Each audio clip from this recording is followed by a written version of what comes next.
Thank you, Ambassador Merrill. Excellency Ambassadors, distinguished guests, ladies and gentlemen. Thank you for the kind introductions, very generous, very flattering.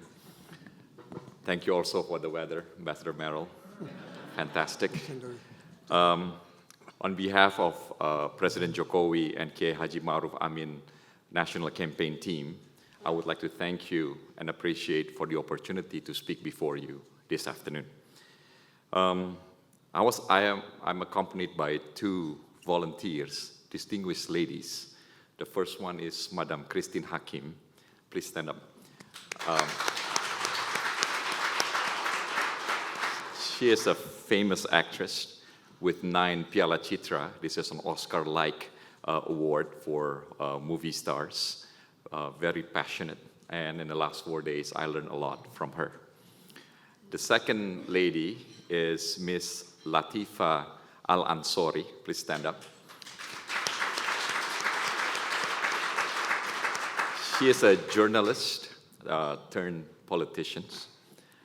She had a degree from Cairo University and a master from University of Massachusetts, Boston. So she speaks both fluently in Arabic with Egyptian accent and also English, hopefully with Bostonian accent as well. She was a war correspondent for Metro TV and now trying to run for a parliamentarian elections in the East Java province in city of Jember. So we wish her luck. I was given a task this afternoon to tell you about the progress of Indonesia when Pak Jokowi took office in 2014 and then to 2019, and with the support of the people of the Republic of Indonesia, hopefully 2019 to 2024. Indonesia had a wonderful story, I think. Although the experience of running reform, sometimes hard and cruel sometimes, but with a lot of confidence and solidarity, Indonesia had moved on. In 1998, our economic performance by GDP per capita was clocked at $463 per capita, where in 1997, it was $1,000. And in 2018, merely 20 years after that, Indonesia's GDP was clocked at $4,051, 10 times, 1,000%. That is the product of reform, democratizations, hard work, sometimes cruel, but it entails of a successful prosperity of the country. And because of that, I would like to give a destinations. The destinations is 2045. This is the year of 100 years or centennial of Indonesian independence. And the target is real, and the numbers, I'm going to give you numbers, and I'm going to give you some slide presentations with my PowerPoint so you can follow it, with data, facts, alongside with it. And then how we progress as a country and how we look at it. So the mega trend in 2045, this is how we see it. The world populations will be around 9.4 billion people. With that, the trend to promote urbanizations is great, and with the aging populations of the world. 66% will live in the cities, where 95% of urbanizations will happen in the emerging economies. The global trade will grow at 3.4% annually. That means we're trading among nations, while 6% of those growth will come from emerging markets with investment and trade. The dominations of US dollars will shift to multi-currency, while the emerging economic financial assets will be larger than developed economies. The middle income will consist of 84% of world populations, or around 8.1 billion people. So this is good for trade. The natural resources, because the the booming of populations in Asia and Africa, the competitions to control natural resources will be fearful. The climate change, we see the climate change will go up by 3 to 3.5% without some substantial initiative to reduce the emissions. Technological change trend is dominated by ICT, biotechnology, genetic engineering, wearable devices, renewable energy, automatizations, and AI. And in the geopolitics will be changed. The Chinese will have a lot of influence in the area, and Middle Eastern country and the Arabic Peninsula will be the most vulnerable. And total developing countries output account for 71% of world output, with Asia as the biggest stimulant of 54%. I'm trying to give you, in a nutshell, like a story of Indonesia. It will encompass 4 pillars. There will be the development of human capital and the acquisitions of technology and science, sustainable economic development, equitable development, and the strengthening of national security and governance. I'm going to start with the demography and urbanizations. So this is a number will tell you what needs to be done by what time. So if you look, the number of the demography of Indonesia, about 238 million people in 2010, 260 million people today, and around 319 million in 2045. 68 years of life expectancy today to 75.5 years in 2045. The senior citizen will grow 4 times, from 12 million in 2010 to around 45 million in 2045. The urban populations will grow from 50% to 72.8% in 2045. The city of Jakarta and Bandung will encompass to be a big city with more than 76 million people. And because of that, we see how the dependency ratio. Study shows once a country getting into aging society or aging, the demography is aging, they never come out of the middle income trap. So if you look, our dependency ratio, about 50%, will happen between 2036 to 2040. So this is a very important year for Indonesia to grow from middle income class into developed and prosper country. So how do we see that? So we have 3 growth scenarios. The first one is the do-nothing scenario, base scenario.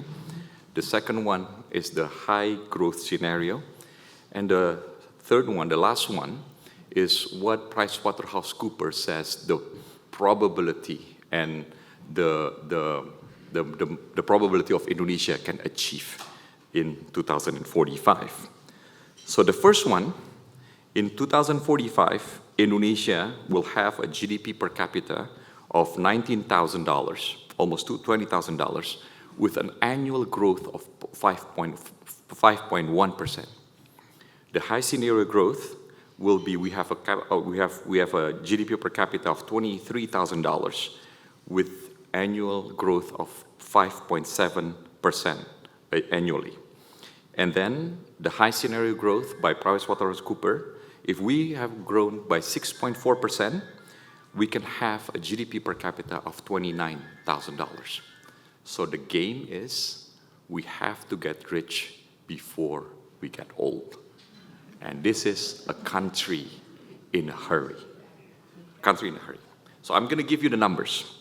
In order to grow to be 23,000 or ranked number 5 in the world, we have to have a breakdown. First one is the investment contribution to GDP. If we would like only to be the number 7 in the world, the growth has to be like 5.4%. If we want to be number 5 in the world, the growth has to be 6.4% with a share to GDP about 38% from 33% today. Or if we want to be in the high scenario, it has to be growing at 7.3%, and the share to the GDP from investment is 39%. What does that mean? That means Indonesia needs to attract more investment, be that domestic or international. We are open for business. The second part is from trade.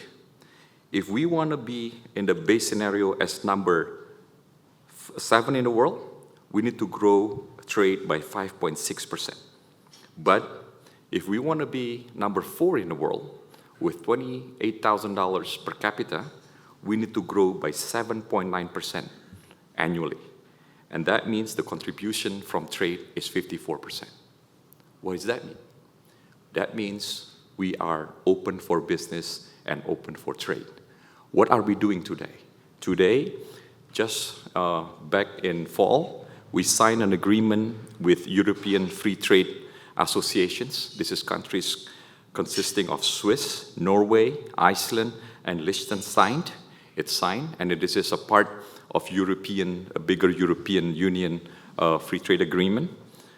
We signed an agreement with Australia with a very aggressive 94% of our tariff line. It's almost done. It's done, but it's not been signed. We're going to sign this spring.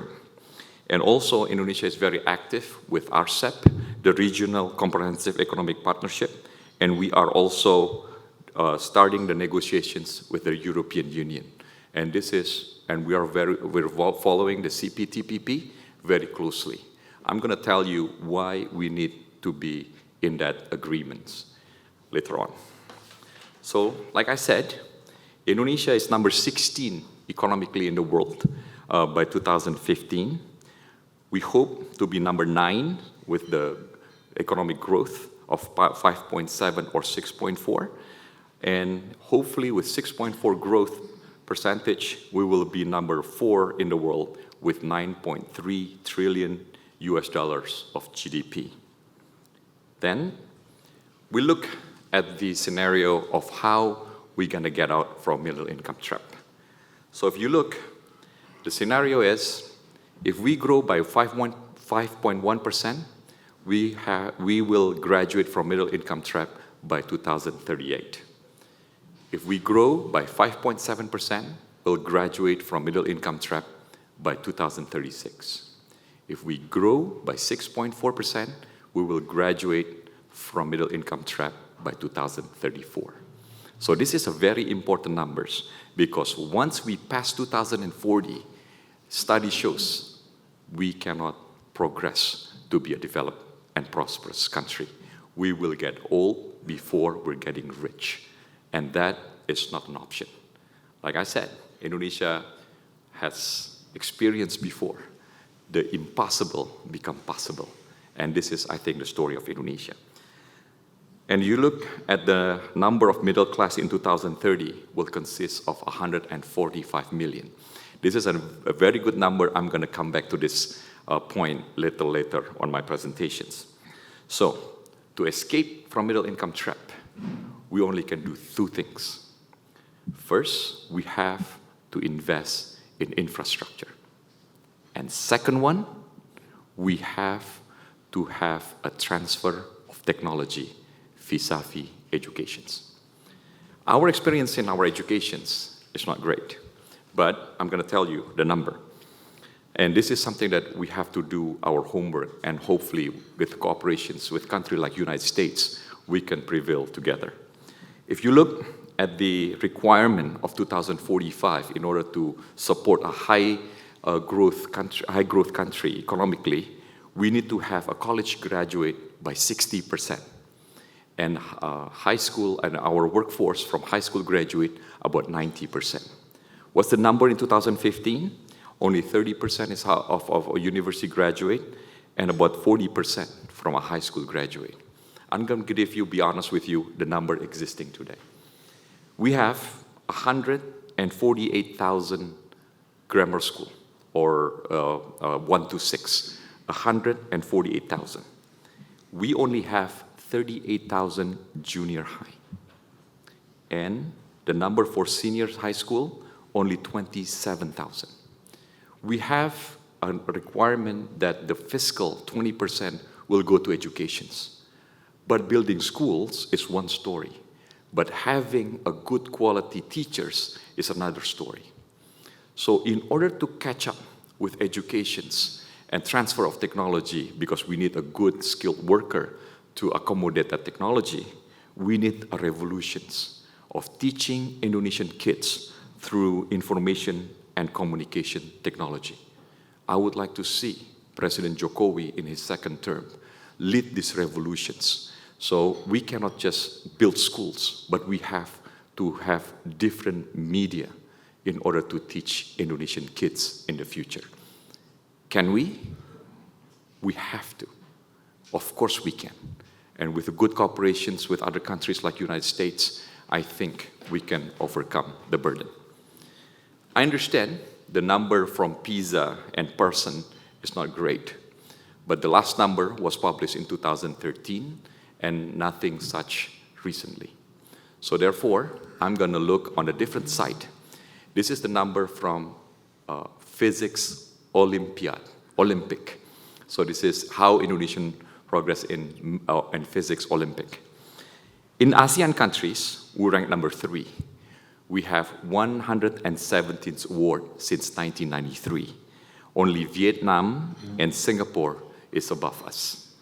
But then, how do we compare with the United States? The United States just merely about 149 compared to Indonesians 117th. We have good engineers, and this is a new breed of Indonesian engineer that will propel Indonesian technology in the future. Like I said, the first one is technology vis-a-vis educations. Not perfect, but we have to do it, and the revolutions, I hope, President Jokowi will lead in the future. But then the infrastructure development, we have a fantastic story. So the first one is the story of toll road. I was just in Semarang last week in Semarang. The toll road just finished. So from Semarang to Solo usually takes about 2 hours at 2 o'clock in the morning. In the afternoon, it can take 3 or 4 or whatever. Today, the toll road is ready. Take 50 minutes.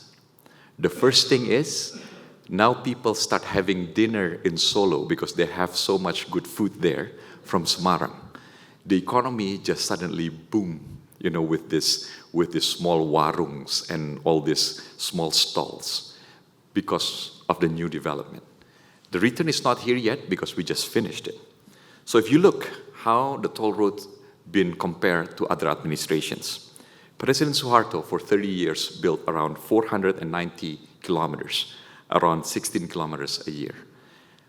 President Habibie, President Gus Dur, and President Megawati was very short, each built 5 kilometers, 3 kilometers, and 10 kilometers respectively. President SBY for 10 years built 212 kilometers of toll road, which is making an average about 21 kilometers a year. But President Jokowi, in the last 4 years, this is 2018 number, he built 671 kilometers, 8 times more than any other president in Indonesia. And I think this is a wonderful story, and this is a commitment and dedications. The second part is electricity. I always, when I came in a previous life as a chairman of BKPM, I keep telling the investment in electricity is very important. Because if you don't have electricity, you cannot sell a finished product, industrial product. You only can sell raw materials and have finished product, which cannot be good for the prosperity of the country. So since independence to 2014, Indonesia only have about 53 gigawatts.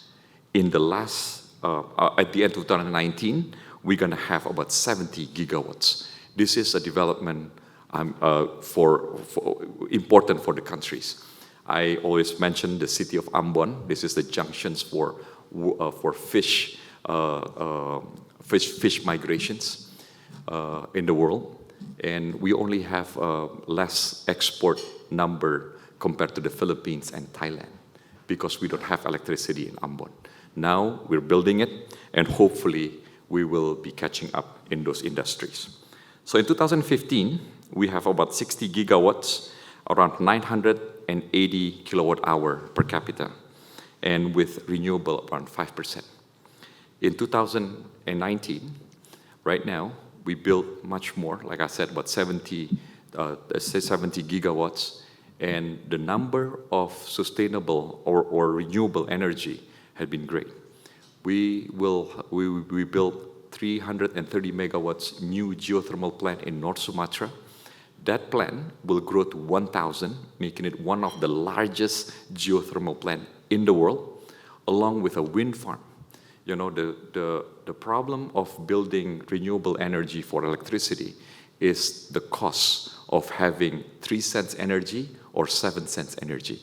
But with the breakthrough and experience in India and in China, they can do it, they did it, so Indonesia can too.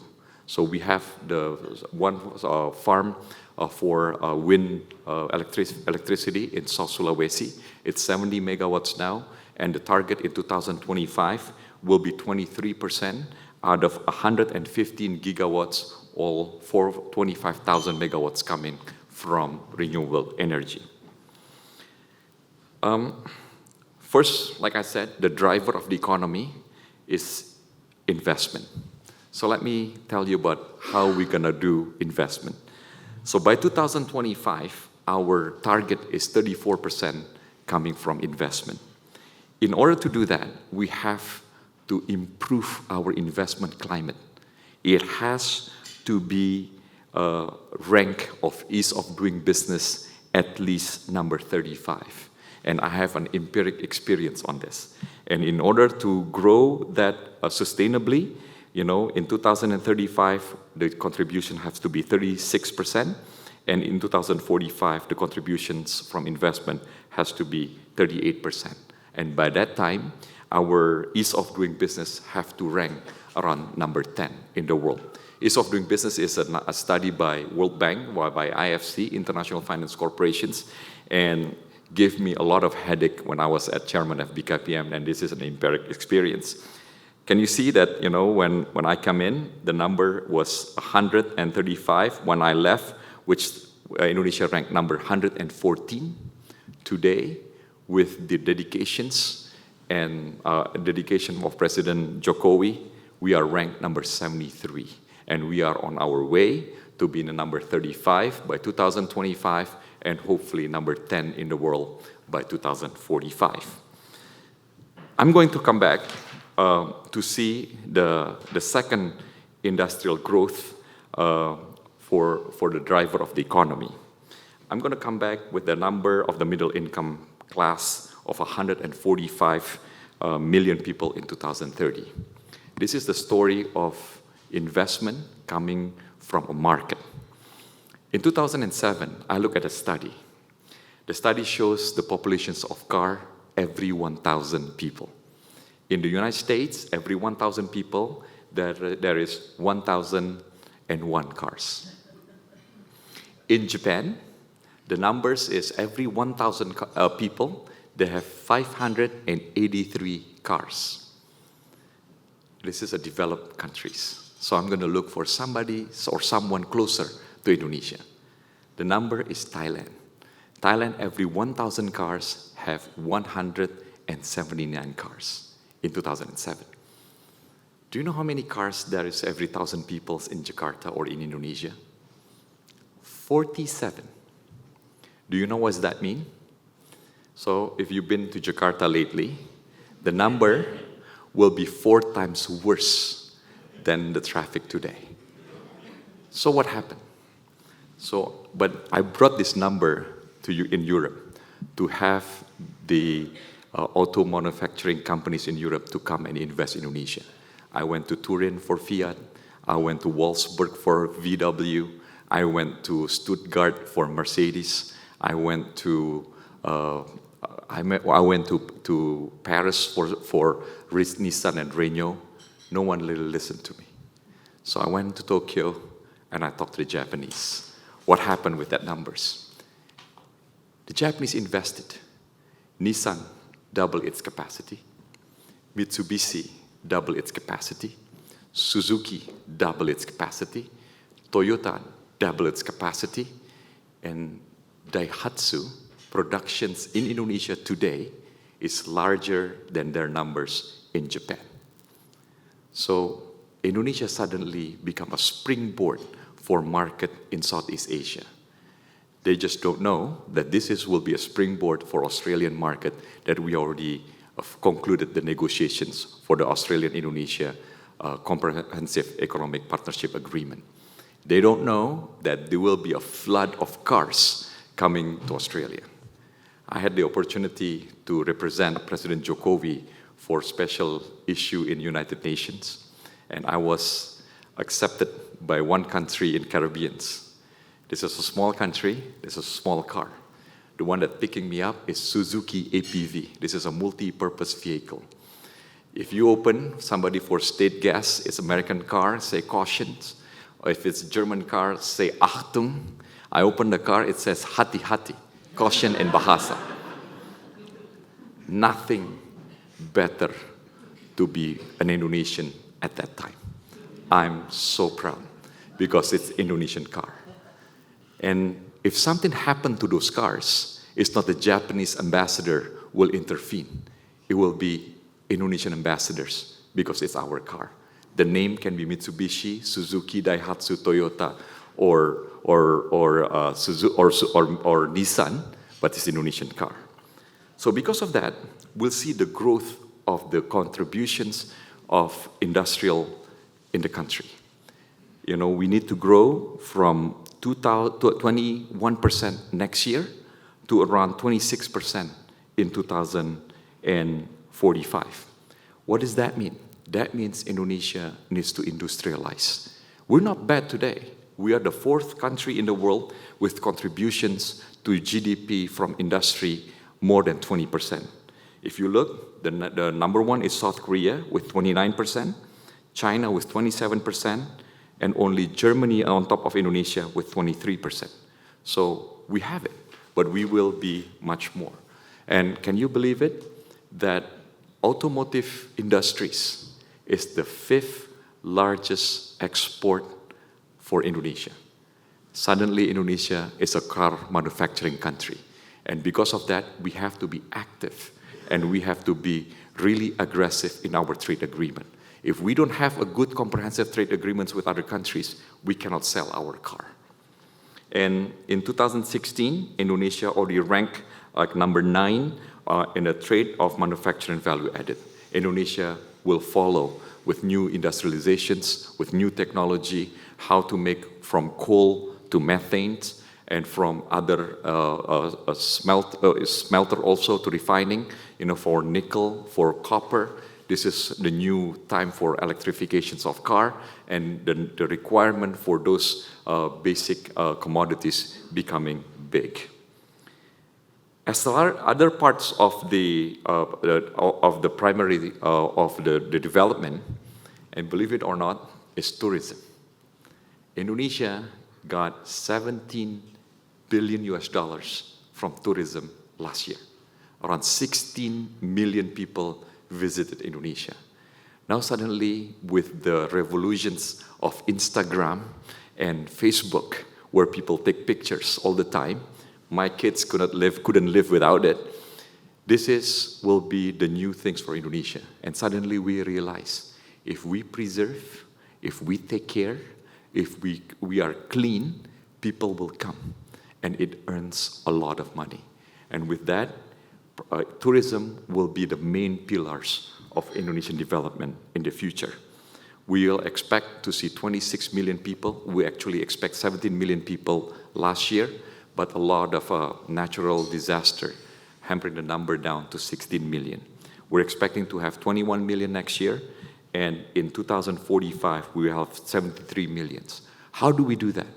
We're gonna build at least 10 new Balis. We are building now in Lombok, one of the most fascinating beach there was in the world. So hopefully this new Bali will also be recognized by Condonese travelers like Bali always been in the last 10 years.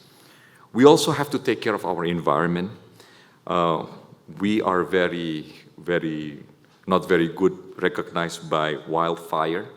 In 2015, we have 2.6 cases happening, but with determinations and dedications of President Joko in 2018 had gone down to around 194 wildfire. We are preserving for forest conservations around 66,000 hectares, and marine we're very aggressive, about 19.4 million hectares. And where are we now with our development and our building the infrastructure? Unemployment had gone really low to 5.1% in 2018. That's the best in the Indonesian history. But if you look at the graph, I look at the uptick in 2015. The number of unemployment actually gone up. So I look, where's the number coming from? So the dedications of Pak Jokowi to build from rural, from frontier land, actually impede our absorptions of workers. To build from this area is very difficult, but the benefit of it is the smaller the gap between the rich and the poor, equality for the earning of the people. So this is very important. He built 190,000 kilometers of rural road. Do you know how big is 190,000 kilometers? This is, to circle the world, it takes 40,000 kilometers. So this is almost 5 times circle the road for urban roads. And this is very important because the tollway that he built will be fed by these rural roads. This is asphalt, yeah? World class. So the number shows itself. The poverty rate measured by 400,000 rupiah a month, or purchasing power parity of $2.50 a day, we had gone down in 2018 into a single digit. The number is 9.66%. And hopefully by 2045, that numbers will disappear to 0.02. Then the Gini ratio, this is, I think, is very important. And the number when I left the cabinet was 0.14. Today, because of the raise of the minimum wage, I know it's not good for investor, but for inequality, this is something, a breakthrough. The minimum wage of the workers in Indonesia and in Malaysia, the difference is only 6%. So what happened to it? We're expecting for the people, our experienced worker in Malaysia, especially in plantations, to go back and work in Indonesia. And this inequality the gap has closed down so much to 0.38% in 2018. And if we don't interfere, with healthcare and everything like that, Indonesia would have gone to 0.44 easily by 2018. But we have gone down to 0.38, making Indonesia probably one of the most equal in the income gap. And with that, I would like to tell you, I'm in the private sectors, have nothing to do with the government, but I rally across the country in the United States, also in Indonesia, to tell the truth of numbers, facts, and data. This is a very clean president. He has no track record of doing other things than working hard, honest, and dedications. We owe our progress to him. And for that, I'll pick for him and give my life for the prosperity of Indonesia in taking Pak Jokowi and Kiai Ma'ruf Amin to be the next president of the Republic of Indonesia. I thank you.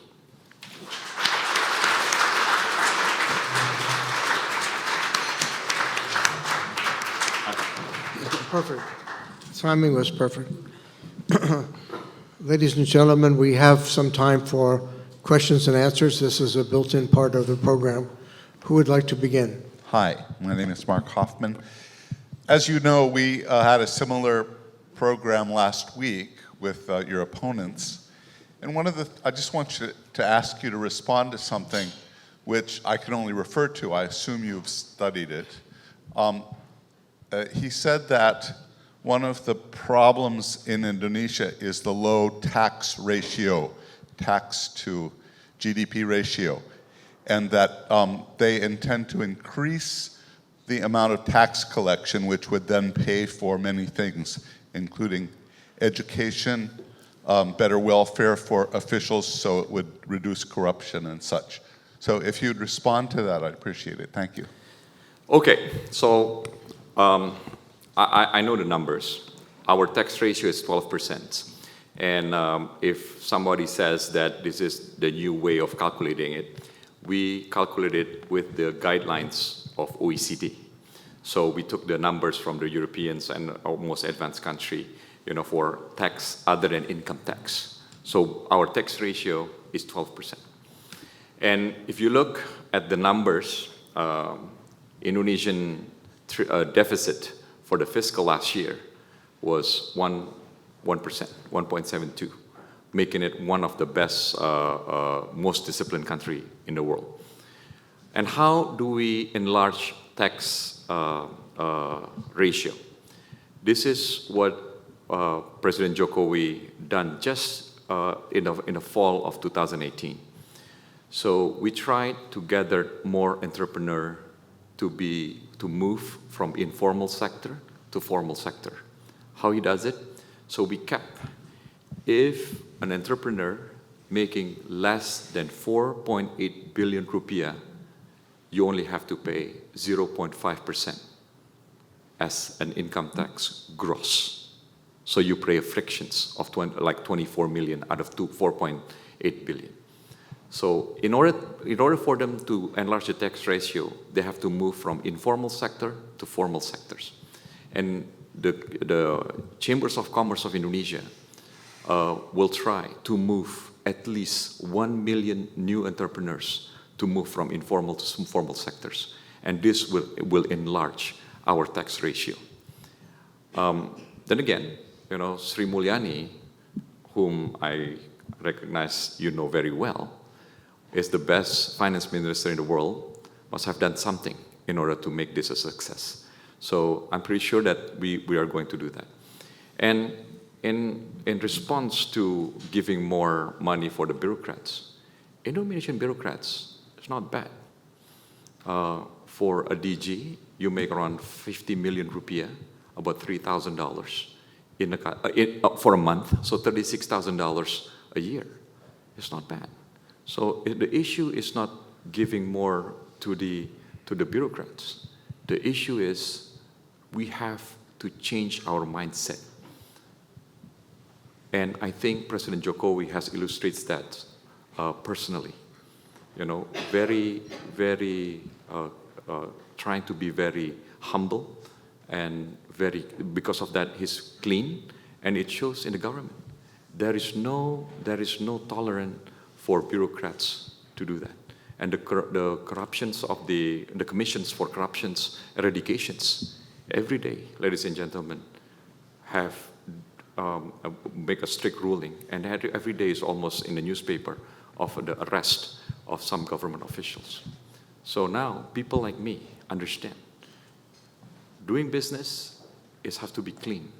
It's not easy because it's very transparent. Then the competitions has been fierce, but this is the new Indonesia, and people that has lagged behind, they will get arrested. But we're moving to right directions, and President Joko illustrates that himself, and he leads by example. And because of that, I'm very proud. Thank you. Next question. Mike? Thank you, sir. Mike Billington with the Executive Intelligence Review. My organization has been involved since the 90s in promoting the new Silk Road, the idea of bringing East and West together through development projects and peace through development. Last week, I asked Pak Hashim what his view of Indonesia's role in the new Silk Road, the Belt and Road program, and he ran through a litany of slanders and attacks on the Belt and Road as corruption, as an imperial trick, as military, covering for a military aggression, and so forth. I'm wondering if you might have a different view of the role Indonesia can play in this new global development perspective, this new paradigm of the Belt and Road. Well, for one thing, I was stationed in Tokyo, so I'm very sympathetic to the issue. But for sure, Indonesia will benefit from this initiative. And while we're careful of looking at it, but we know exactly where we stand. Indonesia is like a company. This is a public listed company with of democracy. And we share this with the United States, and we will stand tall, in the region because of our democracy, rule of law, freedom of speech, freedom of the media, and freedom to choose. Because of that, I'm not very afraid that Indonesia will benefit without getting the negative sides of the development that we see in countries like Cambodia, some African countries. But we'll stand clear and tall, and we'll make sure that we have experience too. If you look at our speed train, the Japanese had promised to give 50% guarantee. Chinese came and says we're gonna give us, we don't want a guarantee from the government. Up until today, the train is not moving.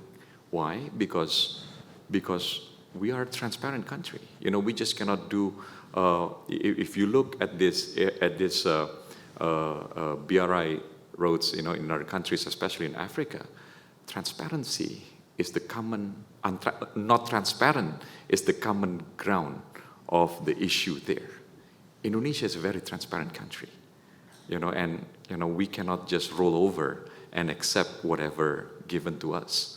We have to mind the 260 million people looking at the government. So for sure, we will benefit from the initiative. We will look, if the benefit is mutual for Indonesia or whomever the countries that our counterpart is. But then again, transparent country, and we would stand tall with our democratizations and the freedom and the rule of law, the most important. Next. I'll take one. This is the boss, so we have to take him first. No, right? this is about the election. And you may not wish to answer this. Of course, it's your option. The election is 9 weeks away. So how do you assess the prospects for your coalition? Or if you prefer, what are the polls saying about your prospects? What are the things going to be happening in terms of upcoming debates? What are the things that people should watch for? I watch and track also the number of the polling in the country. We have 9 or so, if not more. The number has been steady. The president and President Joko and Kiai Haji Ma'ruf Amin looks in the mid-50s. The Prabowo and Sandiaga Uno's coalitions flattening out in the 30s. And the undecided somewhere around 12 to 15%.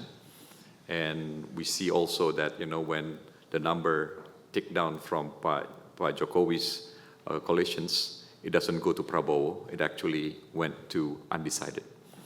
The undecided is mostly middle class, so they need fact, data, to back up their choices. We had that experience last night with Indonesian students here in Washington, D.C. But tell you the truth, I think Indonesia, like many other free country in the world, will vote for the best of the country. We will vote for our diversity. We will vote for somebody that can lead with facts, with example, with character and dedications. So I'm not worried with that Ambassador Merrill. I'm pretty sure Indonesia is very smart in picking the right leader at this junction of time where we have a deadline in between 2038 and 2050. We have to graduate and we have to be prosper 3 times today, 3 times the GDP of today, of 4,000 to become 12,000. Can we do it in the next 15 years? I think we can. We grew by 10 times between 98 and 2018. Let's have a couple more, please. Gentleman here, then you after. Gentleman seated. Please identify yourself. Good afternoon, Ambassador. My name is Elliot Bell-Krasner. Thank you very much for coming to speak with us this afternoon. You have talked a lot about the economic progress made by the Joko administration over the last several years, and it certainly seems significant. I wonder if you could address, however, something that is not as positive, which is the drug policy code in Indonesia. As you know, it is one of the more strict in not only ASEAN, but also in the world, with certain offenses, for instance, marijuana possession being punishable with prison sentences up to 20 years, and where drug dealers can in fact be executed by a firing squad, most notably in 2015. Last year, the Indonesian parliament considered more strict regulations to the drug laws, which were condemned by the United Nations Human Rights Chief as being discriminatory for the marginalized aspects of society. I'm curious to know, your current thoughts on Indonesia's drug code and what you believe the Jokowi administration is going to do, should they be reelected, to be able to bring about certain reforms, given the fact that most countries in ASEAN, with the noted exception of the Philippines, are moving away from harsher drug laws, and even here in the United States, we're attempting to reform ours as well. Well, I'm not the government officials, and I'm a volunteer. But if I can give you my thought upon that, this is a disease, and I look at it, we have to be strict on it. I don't think that we should go toward the measure like in the Philippines. This is a democratic country, we have to uphold the rule of law. But like problems of health, like stunting, drugs is also part of that. Personally, I still argue that we have to have a harsh and tough punishment for such an offense. But then again, this is my personal opinion, and we have to leave it, to the parliament, because this is, once again, a democratic country. Mr. Kurtz, you haven't had a chance. Go ahead. And then Adam, and then the gentleman in the back. Thanks, John Kurtz. Ambassador Lutfi, as you know, among many of the urban middle-class Indonesians and the elites, some of the great hopes and excitement when Jokowi was elected the first time around was a sense that there was, that he brought a sense of moderation in terms of his views and a sense of inclusion in terms of the way he would lead. And over the course of his presidency, many times what I hear from both people that I know, as well as what you see in the polls and the sort of narrative, is that there's been a concern both because of the case of Ahok, as well as generally among the elites, and indeed to some degree the narrative around the selection of the vice president. There's been some concern that his ability to sort of still stand for that sense of moderation and his ability to stand for that is at risk. Some of the elites seem to have that concern.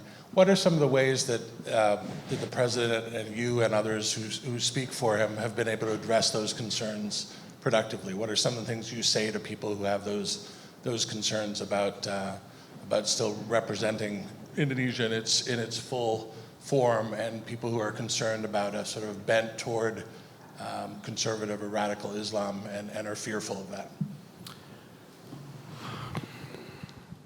I would like to start that, to say that, the strong point of Indonesia is our diversity. And the strong point of Indonesia is because we come from all the people with more than 700 languages and culture. If we fail to coordinate that, then we fail Indonesia in progress as well. So while political identity is not unique to Indonesia, it's everywhere, but the reality is there. And I choose President Jokowi for that purpose, because I believe He's the more tolerant than the two, and he will lead Indonesia and will be benefiting from the diversity of Indonesia, country of tolerance, and that we have lived for thousands of years with no issue. And we don't want, just because of a few people, a few clergy, Indonesian become divisive. We've seen this before, and we prevail. And we would like to see that we will survive this as well. Last time, we were not as affluent as today. Hopefully, with educations and our dedications of solidarity, of teamwork, we will prevail this issue as well. And it comes from time to time in the history, sometimes sad, sometimes rough, but Indonesia had the history to prevail among the problems. And I hope, because of that, I pick him, because he is the more tolerant of the two. And I'm very proud of it. Adam Schwartz, and then one more. Adam Schwartz, Asia Group Advisors. Pak Lutfi, thank you very much for your talk and all of those numbers, which are very helpful to put in context about the campaign platform. I wanted just to go back to your chart about the high and the super high scenario, and particularly the investment, the numbers that you had in those charts and investment percentage of GDP. In both of those scenarios, those are very large increases over what the investment ratio is today, and implies a very large increase in foreign investment in addition to domestic investment. Now, foreign investment, as you know, is still a somewhat controversial thing, and you would know better than anybody as chairman of the Investment Coordinating Board, and the struggles and several times in sort of revising and changing the negative investment list, among others, including going on right now. So I'd just be interested in your thoughts about sort of the political viability going forward, say now 2025, of having a very sharp increase of foreign investment, and whether you think that the Joko team politically can manage that. Thank you. I intentionally put the number there.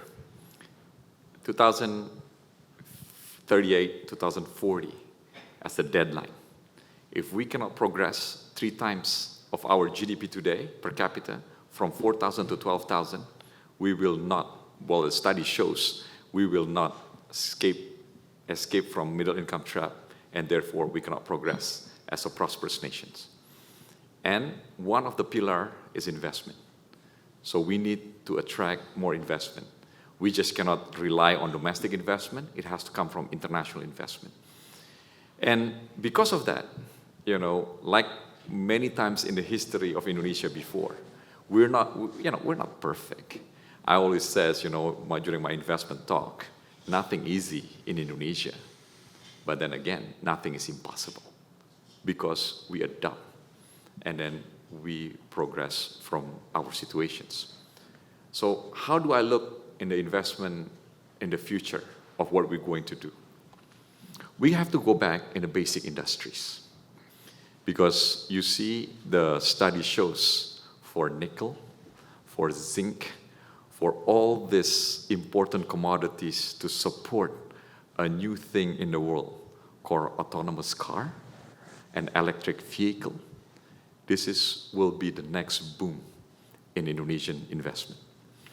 The Chinese had come in the island of Sulawesi. I saw the factory.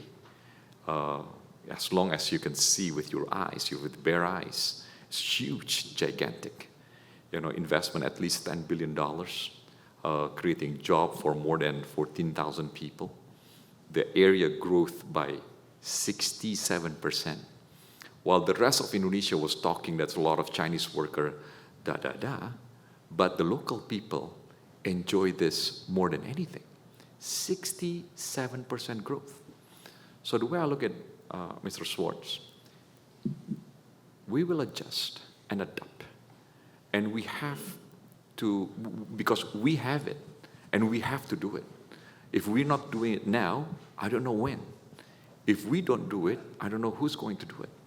So I'm pretty sure because of the need and because we have to do it, then Indonesia will do it. Out of necessity, believe it or not. Andre, did you want your question now? We have time for one short question. Wonderful presentation, really appreciate it. But I just want to ask you on climate change, because I work for a company that we're addressing, trying to put a new transportation system in Vietnam, which will run on the rays of the sun in the daytime and convert excess solar power to hydrogen fuel for night for 24/7 clean, renewable energy.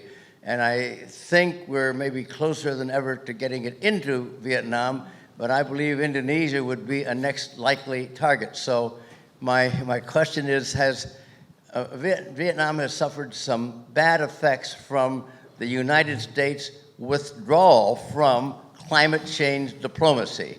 That is because Obama was pushing it very strongly and President Trump is not. Is this having any effect on Indonesia? Thank you. It's not. It is not. It's not. Well, we will still commit to our emission reductions that was set by COP12, I think, in Bali, COP13 in Bali, and this is the Bali Initiative. We will still dedicate it to that. And I came for Bonn and Katowice climate change conference. Sad, it becomes like a seminar these days without any formal decisions. But if climate change happened without any mitigations and the temperature raise on the earth, for the Earth, a lot of islands, of Indonesian islands, would disappear also. So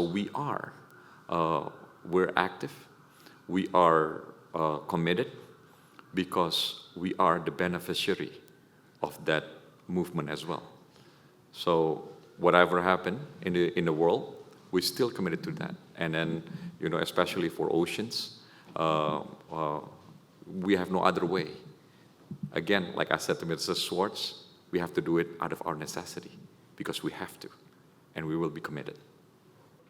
May I send you the details on our transportation system? Sure. Of course. Thank you. Because maybe we can get into Indonesia first. Thank you. Thank you. Thank you. Ladies and gentlemen, this concludes the program. Let's give Ambassador Lutfi